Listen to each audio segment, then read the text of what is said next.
When one door closes, another opens. This statement has been the theme for almost all aspects of my life for the 2023 year. From the highs and lows to the victories and failures, one constant has always been the same.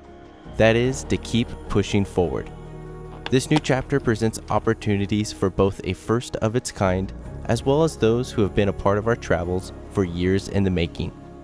It is here we continue to push past the prior barriers and expand beyond what was previously thought possible. For the next 10 days, our time traveling throughout Utah will be no exception to this. Accompanying me on this journey is Shelby, Camp Chef Mom, Charlie, and Maverick. Together, we'll be traversing over 3,000 miles across various terrain this section of the country has to offer.